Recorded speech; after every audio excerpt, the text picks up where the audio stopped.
Hola, bienvenidos de nuevo al curso de cinética, química y catálisis. Hoy vamos a ver lo que es velocidad de reacción. Hablemos de la definición de velocidad de reacción. Tenemos que el número de moles de reactivo que desaparecen o moles de producto que aparecen por unidad de tiempo y unidad de volumen. Entonces, la velocidad de reacción va a ser igual a uno entre volumen por la derivada del número de moles con respecto al tiempo. Y sabemos que el número de moles entre volumen es la concentración. ¿Sale? Y tenemos que RI o R sub I es la velocidad de reacción con respecto a la especie I. Puede ser un reactivo o un producto, lo veíamos la clase pasada, ¿no? Si es un reactivo, pues hay que colocar un signo negativo y si es un producto, se deja de manera positiva. N sub I es el número de moles de la especie I. Aquí puede ser A, B, C, D, lo que sea. En este caso, pues cualquier reactivo o producto. V es el volumen de reacción. T es el tiempo. V es el volumen de reacción y T es el tiempo. Y ahí tenemos la expresión de velocidad de reacción. De acuerdo con esa definición, la velocidad será positiva si I aparece como producto, pero será negativa si la especie I aparece como un reactivo. ¿Sale? Entonces vamos a tener que menos RI es la velocidad de desaparición del reactante. ¿Sale? Entonces simplemente si tengo un menos, me estoy refiriendo a los reactivos. ¿Sale? Entonces, es de esperar que en el transcurso de este tipo de reacciones dependa de la composición de las sustancias en la fase considerada, así como de la temperatura y presión del sistema. Entonces, la velocidad de reacción se define en sus diferentes formas de los modos siguientes. Con base en la unidad de volumen del fluido reaccionante tenemos la siguiente expresión. La velocidad de reacción va a ser igual a uno entre volumen por la derivada del número de moles con respecto al tiempo, o lo que es moles de I formados entre volumen del fluido por el tiempo. Con base en la unidad de volumen de reactor, si es diferente de la velocidad basada en la unidad de volumen de fluido, tenemos lo siguiente. La velocidad de reacción va a ser igual a esta misma expresión, solamente colocamos una comita aquí, una RI', ¿sale? Y es exactamente lo mismo, moles de I formados entre volumen de reactor con respecto al tiempo. Con base en la unidad de masa de sólido en los sistemas sólido-fluido, la velocidad de reacción se expresa de esta manera, ¿sí? Tenemos como una R biprima, R I R 1, como lo quieras ver, no importa. Esto va a ser igual a uno entre W por la derivada del número de moles con respecto al tiempo. O sea, moles formados de I entre volumen de sólido, que esto es lo que está aquí, esta W es volumen de sólido con respecto al tiempo, en el caso de los sistemas sólido-fluido. ¿Sale? Con base en la unidad de volumen de sólido en los sistemas gas líquido tenemos lo siguiente. Aquí vamos a poner una especie de R prima, ¿sale? Donde aquí sí, yo le puse uno, pero aquí sí es de la especie, no se te vaya a pasar, aquí es I, ¿sale? Y esto va a ser uno entre volumen por la derivada del número de moles entre la derivada del tiempo. Por lo tanto, tenemos moles de I formados entre volumen de sólido. Ahí está, ¿sale? Con respecto al tiempo. Y bueno, ahí tenemos las diferentes formas de ver la velocidad de reacción. Ahora hablemos de los factores que afectan la velocidad de reacción. ¿Cuáles son estos? Bueno, el primero de ellos es la naturaleza de la reacción. ¿Sale? Algunas especies son por su propia naturaleza más rápidas que otras. ¿Sale? El número de especies reaccionantes, su estado físico, las partículas que forman sólidos que se mueven más lenta que la de los gases o que las que están en solución, ¿no? La complejidad de la reacción y otros factores pueden influir enormemente en la velocidad de una reacción. Entonces aquí lo que afecta es la naturaleza de la misma reacción, ¿sale? Otro factor que afecta la velocidad de reacción es la concentración, ¿sale? La velocidad de reacción aumenta con la concentración, como está descrito por la ley de velocidad y explicada por la teoría de las colisiones. ¿Sale? Al incrementarse la concentración de los reactantes, la frecuencia de colisión también se incrementa. ¿Sale? Entonces, bien importante saber la cantidad o la concentración que tenemos de cada especie. Bien, otro factor importante, y lo hemos estado hablando desde la primera vez que empezamos a... Un factor importante que hemos empezado a hablar desde hace unos videos atrás es el punto de la presión. Acuérdate que la presión va relacionada con la temperatura. ¿Sale? La velocidad de las reacciones gaseosas se incrementan muy significativamente con la presión, que es en efecto equivalente a incrementar la concentración del gas. ¿sale? Para las reacciones en fase condensada, la dependencia en la presión es débil y solo se hace importante cuando la presión es muy alta. Otro factor más que tiene que ver o lo que afecta a la velocidad de reacción es el orden de la misma reacción, ¿sale? El orden de la reacción controla cómo afecta la concentración o presión a la velocidad de reacción, ¿sale? Bien, otro factor más que te comentaba es la temperatura. Si tenemos presión, obviamente tenemos temperatura. Generalmente, al llevar a cabo una reacción a una temperatura más alta, provee más energía al sistema, por lo que se incrementa la velocidad de reacción al ocasionar que haya más colisiones entre las partículas, como lo explica la teoría de las colisiones. Sin embargo, la principal razón por qué un aumento de temperatura, sin embargo, la principal razón por qué un aumento de temperatura aumenta la velocidad de reacción es que hay un mayor número de partículas en colisión que tienen la energía de activación necesaria para que suceda la reacción, resultando en más colisiones exitosas. Puede ser bueno o puede ser contraproducente, eso también. Otro factor más que afecta la velocidad de reacción es el solvente, ¿sale? Muchas reacciones tienen lugar en solución y las propiedades del solvente afectan la velocidad de reacción. Tenemos radiación electromagnética e intensidad de luz. También esto afecta la velocidad de reacción, ¿vale? La radiación electromagnética es una forma de energía. Como tal, puede aumentar la velocidad o incluso hacer que la reacción sea espontánea al proveer energía de más a las partículas de los reactantes. Esta energía es almacenada en una forma u otra en las partículas reactantes. O sea, puede romper enlaces, promover moléculas a estados excitados electrónicos o vibraciones, ¿sale? Y bueno, muchas cosas más, creando especies intermediarias que reaccionan fácilmente. También otro factor más que altera la velocidad de reacción es el uso de un catalizador, ¿sale? La presencia de un catalizador incrementa la velocidad de reacción, tanto de las reacciones directas e inversas, ¿sale? Al promover una trayectoria alternativa con una menor energía de activación. Otro factor más que altera la velocidad de reacción son los isótopos, ¿sale? El efecto isotópico cinético consiste en una velocidad de reacción diferente para la misma molécula si tiene isótopos diferentes, generalmente isótopos de hidrógeno, debido a la diferencia de masa entre el hidrógeno y el deuterio, ¿sale? Bien, otro factor más que afecta la velocidad de reacción es la superficie de contacto. En reacciones en superficies que se dan, por ejemplo, durante catálisis heterogénea, la velocidad de reacción aumenta cuando el área de la superficie de contacto aumenta. Esto debido al hecho de que más partículas del sólido están expuestas y pueden ser alcanzadas por moléculas reactantes. Bueno, si eso era todo lo que afectaba la reacción, ahora hay que ver qué cosa no afecta la reacción. Entonces, ¿qué no debe influir sobre la velocidad de reacción? Bueno, lo que no debe influir con respecto a la velocidad es la forma que tenga el recipiente donde está llevando a cabo la reacción, las propiedades de la superficie de los sólidos en contactos con la fase y las características difusionales del fluido. Son esas tres las que no afectan la velocidad de reacción. Hablemos de la molecularidad. Se llama molecularidad al número de moléculas de reactivos que colisionan simultáneamente para formar el complejo activado en una reacción elemental. Se trata de un número entero y positivo.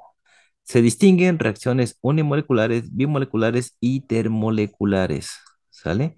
En las reacciones elementales, la molecularidad coincide con el orden global de la reacción. Y aquí tenemos la molecularidad. Tenemos unimolecular, bimolecular, bimolecular, termolecular, termolecular y termolecular.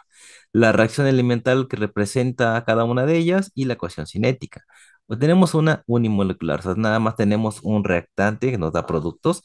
La ecuación cinética es K por la concentración de A. Tenemos una reacción del tipo molecular que puede ser el mismo reactivo, o sea, A más A me da productos y se representa como K por la concentración en A al cuadrado.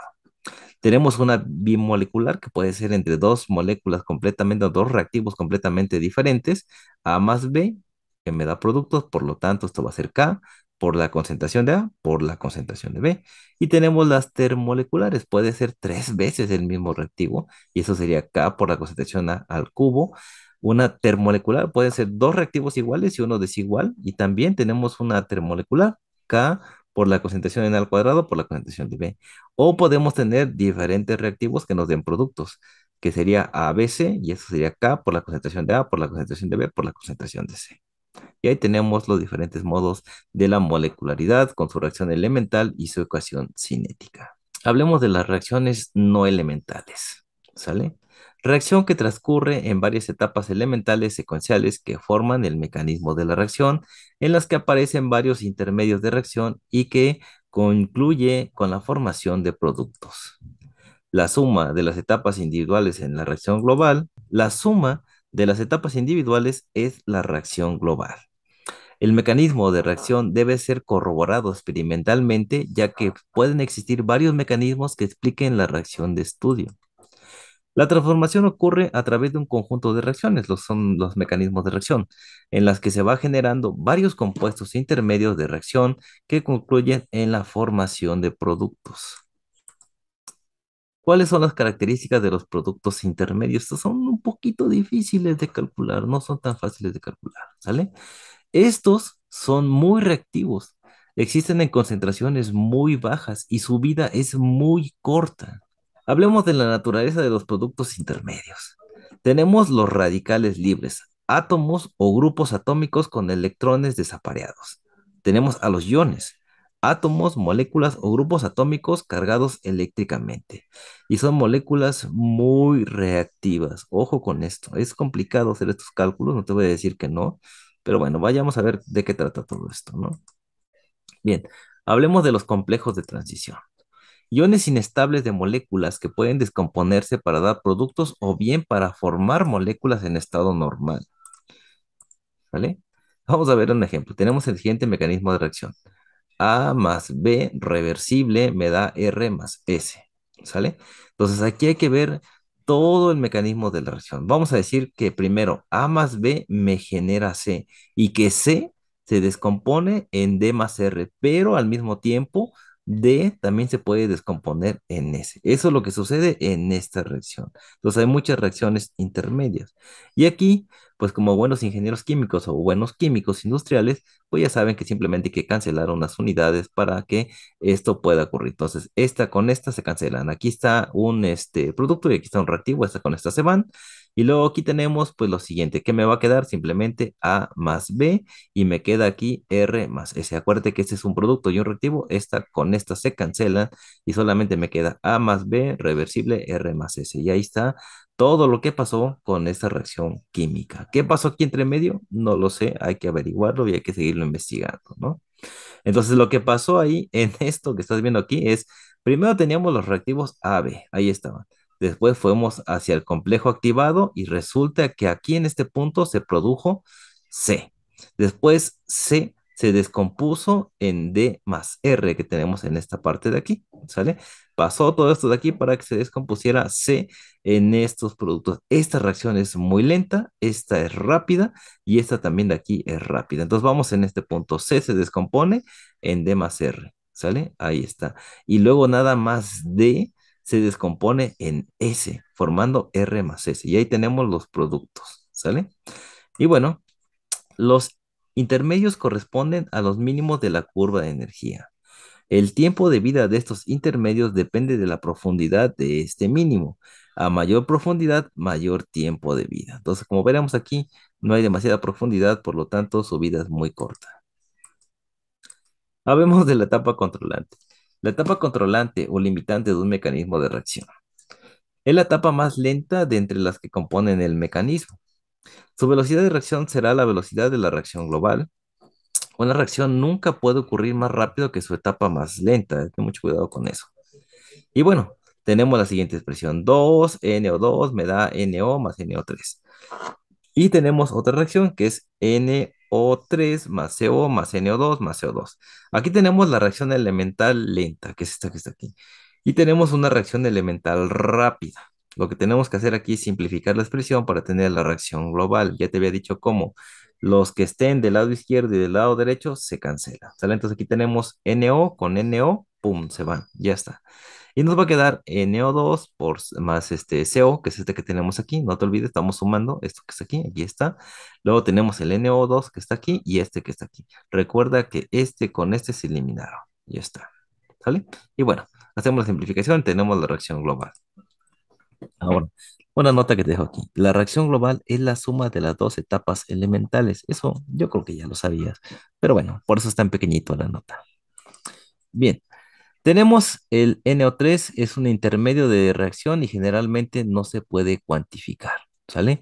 En la etapa controlante, o sea, la más lenta, intervienen las moléculas de NO2, ¿sale? Y bueno, simplemente tenemos esta expresión. Tenemos menos RNO2 es igual a menos RCO2 es igual a K por la concentración del NO2 al cuadrado. ¿Sale? Ahí tenemos la velocidad de reacción o la velocidad de desaparición de este reactivo. ¿Sale? La ecuación cinética de una reacción no elemental debe de estar definida únicamente en función de las especies que aparecen en la reacción global, solamente en la reacción global. ¿Sale? Bien, estrategias para la determinación de la ecuación cinética. Bueno, tenemos el planteamiento de los posibles mecanismos de la reacción de estudio que implican la formación y subsecuente desaparición de una o varias especies intermedias. Utilización de herramientas y los métodos simplificados, ¿no? Para la deducción de ecuaciones cinéticas, pues hablemos de la hipótesis del estado estacionario y las hipótesis de etapas en equilibrio, ¿sale? Comparación de las curvas experimentales con los correspondientes a la ecuación cinética deducida, ¿vale? Entonces, hablando de la hipótesis de estado estacionario, tenemos lo siguiente. Los mecanismos de reacción consideran frecuentemente la existencia de compuestos intermedios. Debido a su alta reactividad, tras su formación se consumen rápidamente en otras etapas y su concentración en el medio de reacción es muy baja. Hablemos de la aproximación al estado estacionario. La aproximación del estado estacionario supone que la concentración no varía con el tiempo. La velocidad de formación es igual a la desaparición del compuesto intermedio, en este caso B. ¿Sale? Entonces tenemos la derivada de la concentración con respecto al tiempo es igual a cero. Por lo tanto, vamos a tener la sumatoria de la formación en R menos la desaparición de R. Entonces, si te das cuenta, tenemos formación de R y desaparición de R, esto va a ser igual a cero. Entonces, se ha comprobado. ¿Sale? Entonces, hablando de la hipótesis de etapas en equilibrio, tenemos lo siguiente. La consideración de la reversibilidad para el caso que estamos estudiando en las diferentes etapas de un mecanismo supone la introducción de las ecuaciones cinéticas correspondientes a las reacciones inversas y aumenta la complejidad de la resolución. En mecanismos donde se consideran etapas reversibles que se producen a una velocidad elevada con relación a otras, es habitual utilizar la aproximación de la etapa que se encuentra en equilibrio químico. Esto permite relacionar directamente las concentraciones de reactivos y productos entre sí mediante la constante de equilibrio correspondiente. Hablemos del complejo de transición. Las numerosas colisiones entre las moléculas reactantes originan una amplia distribución de energía entre las moléculas individuales. Esto puede originar tensiones en los enlaces, formas inestables de moléculas o asociaciones inestables de moléculas, que pueden descomponerse para dar productos o bien para volver a formar moléculas en estado normal por colisiones posteriores. ¿Sale? Estas formas inestables se denominan complejos de transición. Los esquemas de las reacciones supuestas con los cuatro tipos de productos intermedios que hemos considerado pueden ser de dos clases. Reacciones sin mecanismo en cadena es la reacción sin mecanismo en cadena. En la reacción sin mecanismo en cadena, el producto intermedio se forma en la primera reacción y desaparece al reaccionar después de dar el producto. Es decir, reactivos nos generan productos intermedios y eso nos genera productos. Los productos intermedios, pum, se fueron. Sale. Ok. Tenemos reacciones con mecanismos en cadena. Tenemos sin mecanismos en cadena y con mecanismos en cadena. Entonces, para el caso de las reacciones con mecanismos en cadena, el producto intermedio se forma en la primera reacción, llamado paso de iniciación. Después, el producto intermedio con el reactivo, después el producto intermedio con el reactivo, dando el producto y más producto intermedio en el paso de propagación. A veces el producto intermedio se consume en el paso final, o sea, lo siguiente. Tenemos reactivo que genera producto intermedio y eso se le llama iniciación. Después tenemos el producto intermedio más reactivo, nos produce un producto intermedio más producto que se le conoce como propagación. Y finalmente tenemos que el producto intermedio se transforma en el producto final y eso se llama terminación. Entonces tenemos tres etapas: iniciación, propagación y terminación. ¿Vale? Bien, la etapa de propagación es la característica esencial de la reacción en cadena. En esta etapa, el producto intermedio no se consume, sino que actúa simplemente como un catalizador para la conversión de la sustancia y de este modo, cada molécula del producto intermedio puede catalizar una larga cadena de reacciones antes de que se destruya. A continuación, indicamos algunos ejemplos de diferentes tipos de mecanismos, ¿sale? Tenemos el primero, radicales libres con mecanismos de reacción en cadena. La reacción, que es H2 más Br2, me da 2HBr, ¿sale? Con esta ecuación cinética experimental, ¿no? Tenemos la reacción con una ecuación cinética experimental. Esta es la reacción, ahí está. Y tenemos la reacción cinética experimental, es esta que está aquí. Dice que la velocidad de reacción es igual a K1 por la concentración de H2 por la concentración del Br2 a la un medio, ¿no? Entre K2 más perdón, más sí, HBr, la concentración de HBr entre la concentración de Br2, ¿vale? Ahí está. Y tenemos ahí ya pues el mecanismo de velocidad, ¿vale? Entonces, ¿qué pasó aquí? Mira, al tener yo una K1 y K2, esto me indica que hay una reacción reversible, aunque tú no la estés viendo aquí. Es todo lo que sucedió entre medio para generar esos productos. ¿Vale? Bueno, entonces tenemos la etapa de iniciación y terminación. Tenemos al bromuro y dos moléculas de un bromuro de forma de radical. ¿Sale? Ahí está. Entonces tenemos la iniciación, la propagación con esta expresión que tenemos aquí y tenemos la propagación de esta otra manera. Si te das cuenta, entre esta y esta son completamente diferentes. ¿Sale? Entonces tenemos los productos intermedios moleculares sin mecanismo en cadena. ¿Sale? Y tenemos un reactivo que funciona a base de una enzima para generar un producto B, ¿sale? Con la ecuación experimental que tenemos aquí, ¿sale?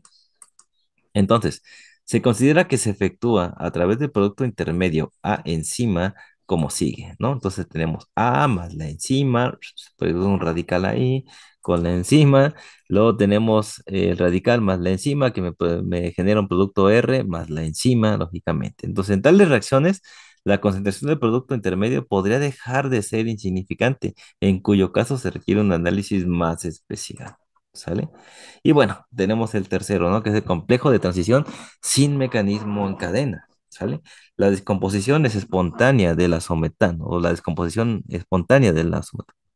Tenemos la descomposición espontánea del azometano, ¿vale? Ahí está. Desconozco un poquito de esta parte, pero bueno, la descomposición espontánea del azometano con esta reacción y bueno, esto lo podemos ver de esta manera. Entonces aquí tenemos esto que está aquí como A, luego R, que es esto que está aquí, y el valor de N2 que lo vamos a tomar como S. Entonces, para mí es más fácil trabajar con A, R y S, que es lo mismo que tener esto de aquí, simplemente que aquí primero balancea tus ecuaciones para ver el valor de los coeficientes, ¿sale? Y después a este lo nombras a este R y a este S, y podemos trabajar más fácil. Entonces, presenta, según las condiciones de operación, características cinéticas de primer orden, segundo orden o de productos intermedios, ¿vale? Bien, este tipo de comportamiento puede explicarse al suponer la existencia de una forma activa e inestable del reactivo A de la siguiente forma. A más A me produce A radical más A, que es la formación de la molécula activada, ¿sale? Luego tenemos de esta parte que está aquí, nos vamos a generar de A más A, que es de regreso a la forma estable por colisión. Entonces decíamos, puede formarse un radical o simplemente ese mismo, en base a lo que está sucediendo dentro de la reacción, puede regresar a su forma normal, otra vez a ser A. Entonces prácticamente no pasó nada, pero sí pasó nada, ¿no? Entonces pasó algo ahí y es de esa manera, ¿no? Y entonces también podemos decir que al mismo tiempo una parte de todas esas moléculas puede convertirse en R más S, este radical que tenemos ahí, y tenemos una descomposición espontánea en productos, o sea, tanto como puede irse a un radical, puede regresar a su forma o mágicamente, por así decirlo, que no sucede mágicamente, solo sabemos, puede generarnos R más S, así de simple. Tenemos un ejemplo para ver esto. Voy a tratar de explicarlo. No soy un experto en esta parte, pero vamos a tratar de ver un ejemplito para no quedarnos con las ganas. Dice, experimentalmente se ha determinado que la reacción cinética del monóxido de nitrógeno con nitrógeno es la siguiente. Y ahí tenemos la reacción. La reacción del monóxido de nitrógeno es igual acá por la concentración del monóxido al cuadrado por la concentración del hidrógeno, ¿no? Ahí está. A partir del mecanismo de reacción postulado, comprobar que la ecuación cinética de esta reacción no elemental coincide con la encontrada de forma experimental. Hay que ver, ¿no? Entonces tenemos la reacción. Aquí está, la reacción global. ¿Sale? Y tenemos pues la etapa de descomposición, ¿no? De la molécula, ¿no? Que tenemos aquí que 2NO me produce N2O2 de manera reversible, es una etapa reversible y es rápida a partir, además de todo, ¿no? Bueno, entonces tenemos la ecuación de forma espontánea que tenemos de la etapa lenta, que va a ser N2O2 más H2. Ya sabes que esta es la constante 2 para este caso, N2O2 más agua. Esta de aquí es la etapa lenta. Entonces tenemos una etapa primeramente reversible, que es rápida, esta que está aquí, y después tenemos una etapa lenta, que es esta que tenemos acá. ¿Sale? Y después tenemos otra etapa más, para este caso de esta reacción, otra etapa lenta que tenemos aquí, ¿sale? Entonces, si te das cuenta, son similares. Ambas son etapas lentas, ¿sale? Tanto como pueden aparecer como pueden desaparecer. Entonces, la etapa controlante determina la ecuación cinética de la reacción global y en ella aparece la concentración del intermedio N2O2. Es necesario reformular la ecuación cinética eliminando este término, ¿sale? Para ello se aplica la hipótesis del estado transitorio, del estado. Para ello se aplica la hipótesis del estado estacionario. Esta simplificación asume que la velocidad de formación de este compuesto y la velocidad de desaparición es nula, ¿sale? Y bueno, tenemos aquí la expresión de velocidad. Aquí tenemos la concentración de los reactantes, ¿sale? Ahí está, y este es el valor de K. Para el caso que estamos viendo de esta expresión que tenemos aquí, ¿sale? Esta que tenemos aquí. Entonces vamos a tener ecuación cinética de la etapa controlante es igual a la ecuación cinética de la reacción global. Siempre la etapa más lenta es la que rige la reacción, ¿sale? Bien. Hablando de la aplicación de la hipótesis del estado estacionario para el N2O2, tenemos lo siguiente, esta expresión que está aquí, aquí está el desarrollo de la velocidad de reacción para todo esto, y esto va a ser a su vez igual a cero, ¿sale? Y bueno, vamos a seguir trabajando y descomponiendo toda esta parte de aquí, de esta manera, ¿sale? Para que finalmente digamos que la concentración del N2O2 es igual a K1 por la concentración al cuadrado del NO o el monóxido de nitrógeno, y abajo vamos a tener K1, o sea, esto tiene que ver con la reacción reversible, ¿sale? Más K2 por CH2, ¿sale? Y bueno, finalmente vamos a llegar a K1 por la concentración del NO al cuadrado entre K1, ¿vale? Bien, sustituyendo en la ecuación propuesta tenemos todo esto de aquí. Y bueno, tenemos que entonces que la K de equilibrio o el valor de K de equilibrio es igual a K2 por K1 entre K menos 1. Y ya está. O sea, esto que está aquí, esta acá, es esto que está aquí. Entonces nosotros tendríamos que poner en esta expresión esto que está aquí. Y bueno, eso sería todo por este video. Espero que te haya gustado. Pero nos estamos viendo en un próximo video. Muchas gracias por tu tiempo.